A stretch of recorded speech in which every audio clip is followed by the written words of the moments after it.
সম্প্রতি প্রশান্ত মহাসাগরে জাপানের এজিজ যুদ্ধজাহাজ চুকাই থেকে টমাহক ক্ষেপণাস্ত্র পরীক্ষা চালানো হয়েছে। পাশাপাশি অন্যান্য ক্ষেপণাস্ত্র উৎক্ষেপণ এবং মে মাসে ফিলিপাইনে যুক্তরাষ্ট্রের নেতৃত্বে অনুষ্ঠিত যৌথ সামরিক মহড়ায় জাপান অংশগ্রহণ করে। জাপানের এসব সামরিক তৎপরতাকে ভালোভাবে দেখছে না উত্তর কোরিয়া। এ নিয়ে উত্তর কোরিয়ার সর্বোচ্চ নেতা কিম জং উনের বোন কিম ইউজং জাপানকে কড়া হুঁশিয়ারি দিয়েছেন।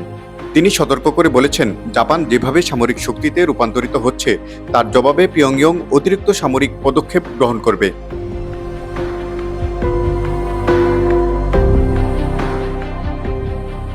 উত্তর কোরিয়ার রাষ্ট্রীয় সংবাদ মাধ্যম KCNA-তে প্রকাশিত এক বিবৃতিতে কিম ইউজং অভিযোগ করেন, জাপান আত্মরক্ষামূলক অবস্থান থেকে সরে গিয়ে তাদের সশস্ত্র বাহিনীকে আত্মঘাতী হামলা ও দেশের বাইরে সামরিক অভিযান পরিচালনায় সক্ষম একটি শক্তিতে রূপান্তর করছে। কিম ইউজং বিবৃতিতে জাপানের টমাহক ক্ষেপণাস্ত্র পরীক্ষা, অন্যান্য ক্ষেপণাস্ত্র উৎক্ষেপণ এবং যুক্তরাষ্ট্রের নেতৃত্বে অনুষ্ঠিত যৌথ সামরিক মহড়ায় অংশগ্রহণের বিষয়টি তুলে ধরেন। কিম হুঁশিয়ারি দিয়ে বলেন, উত্তর কোরিয়া এমনভাবে এর জবাব দেবে যাতে জাপান অনুভব করতে পারে যে তাদের নিরাপত্তা এখন আরও বড় ধরনের ঝুঁকির মধ্যে পড়েছে।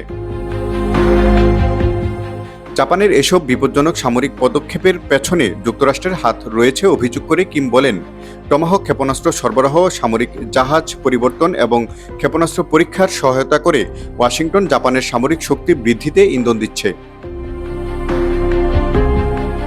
তবে বিশ্লেষকরা মনে করছেন, পিয়ংইয়ং নিজেদের অস্ত্র বিকাশ ও কার্যক্রমের বৈধতা দিতেই জাপানের সামরিক আধুনিকায়নকে প্রত্যক্ষ নিরাপত্তা হুমকি হিসেবে তুলে ধরার চেষ্টা করছে।